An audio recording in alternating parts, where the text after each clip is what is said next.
into the Chiefs Super Bowl yesterday. Watching that first half, it was very, the defense was performing very well on both sides of the ball. I really liked how both defenses, that Kyle Shanahan and Andy Reid, having them out on the field, limiting opponents to not even get near field goal range. I thought that was really impressive because not a lot of us enjoys a 10-3 game. Not a lot of us enjoys a 10-3 football game, man. I'm not going to lie to you. Like, literally second quarter, I was at my friend's Jeff's place watching the Super Bowl, and I'm laid out in a chair like this. I'm just snoring. And then by the time he said second quarter, halftime, I woke up because I had just had some chili fries, and I'm like, oh, my God. The first half is over. It was so long. That was a long first half. I mean, but you know what? Like, by late third quarter, fourth quarter, they started really picking the pace up. McCaffrey had a nice little 80-yard drive, and it was nice to see him running the ball. They kept running the ball because, let's be honest, nobody really made too many mistakes other than, Isaiah Pacheco fumbling and Patrick Mahomes throwing an interception. But in this case of football, like I said, it's kind of acceptable to do stuff like that. Well, maybe not necessarily the Super Bowl, but yeah, nobody really made too many errors. There wasn't too many mistakes on the field based off of my observation. I've noticed yesterday that Patrick Mahomes was really playing a very good MVP caliber game, as well as, I hate to say it, I don't give a lot of credit to the man, but, Mr. Irrelevant, Brock Purdy did show up yesterday. He played the way that he needed to play for that team, and he had got Debo going. He got McCaffrey in rhythm. George Kittle was kind of shaky. He kind of was shaky all year. The only big game I've seen Kittle have was when he had that really, really great game back in Week 4 against the Dallas Cowboys. But yeah, that was a really, really good game for Kittle. But Kittle definitely slowed down a lot during the postseason. But yeah, Travis Kelce, you could also argue the same for Travis Kelce. Like, yeah, he ended up finishing with 93 yards in that game, 93 receiving yards. But let's not forget, the ending in the first half, he had like one reception for 1 yard. And he over there, yelling at Andy Reid. He shoved Coach Andy Reid a little bit. I'm like, relax, big fella. Relax. You ain't got to be shoving Andy Reid like that. And then people were making a meme and stuff out of it. He like, my girlfriend Taylor Swift is here, man. You need to give me the ball. I don't know if Travis Kelce was out there hot dogging or trying to be a groundhog spotlight type of player, but Travis Kelce, we know his heart. We know he's a very special player. But that second half was really electric. Like I said, McCaffrey was really turning it up, and the 49ers defense was performing at a level I expected them to.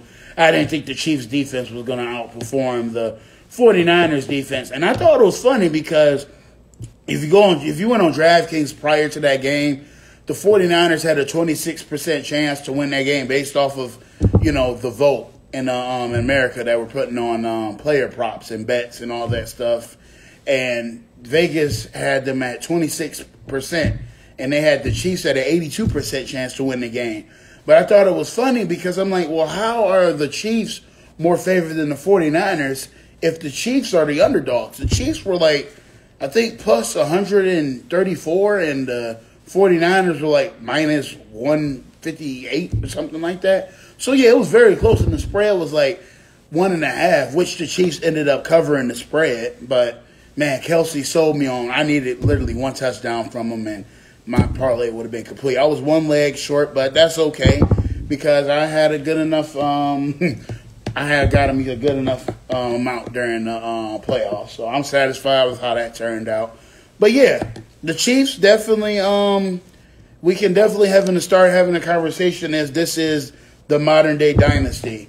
And when you look at dynasties in the NFL here on 89.1 Wider FM, when you look at dynasties, I'll take you all the way back. If we're talking Super Bowl era, let's go back to the days of the Packers, in the 1960s, and then the Steelers in the 1970s, and the 49ers in the 1980s, the Cowboys in the 1990s, the Patriots from the 2000s all the way to the 2019. And then as far as I'm concerned, since 2020 started, literally right before COVID started, soon as this decade started, Mahomes and the Chiefs won the Super Bowl.